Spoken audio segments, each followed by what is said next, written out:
मेडॉफ का अपना कारोबार सालाना करोड़ों डॉलर कमा रहा था, लेकिन उनके लिए ये काफ़ी नहीं था। उन्होंने मज़ीद की लालच में अपनी इज्जत, अपनी आज़ादी, सब कुछ दांव पर लगा दिया और आखिर में सब कुछ खो दिया। तो सबक क्या है? पैसे के खेल में सबसे मुश्किल काम अपने गोल पोस्ट को एक जगह पर रखना है।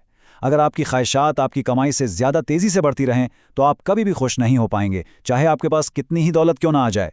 ये एक ऐसी दौड़ है जिसे कोई नहीं जीत सकता। और आखिर में वो राज जो शायद इन सब में सबसे ज़्यादा ताकतवर है, और वो है वक्त। जब भी बड़ी सरमायाकारी की बात होती है तो एक ही नाम जहन में आता है, वॉरेन बफेट। उनकी दौलत का अंदाज़ा तकरीबन 84.5 अरब डॉलर लगाया जाता है। ये एक ऐसी रकम है जिसका तसव्वुर करना भी मुश्किल है। लेकिन इनकी दौलत का असल राज क्या है? लेकिन अब जो बात सामने आएगी वो शायद सबसे हैरानकुन है। वॉरेन बफेट की इस 84.5 अरब डॉलर की दौलत में से तकरीबन 96% उनकी 65वीं सालगिरह के बाद बनी है। जी हां, उनकी दौलत का बड़ा हिस्सा बुढ़ापे में आया। यही है कंपाउंडिंग की ताकत।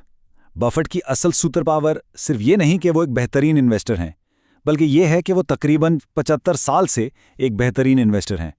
उनकी महारत इन्वेस्टिंग है, लेकिन उनका असल राज वक्त है। उन्होंने अपने पैसों को कई दहाइयों तक बढ़ने का मौका दिया और कंपाउंडिंग ने अपना जादू दिखाया। तो इन तमाम बातों के बाद एक आखिरी सवाल जहन में आता है। अगर सिर्फ ज़हानत या तालीम ही सब कुछ नहीं है, तो फिर पैसे के खेल में सबसे बड़ा असासा क्या है? जवाब आपके रवैये में है। ये समझना कि आपकी अपनी माली दुनिया कैसे काम करती है, किस्मत और रिस्क का एहतराम करना, ये जानना कि कब काफ़ी कहना है, और सबसे बढ़कर खुद को सबसे कीमती तोहफा देना, यानी वक्त।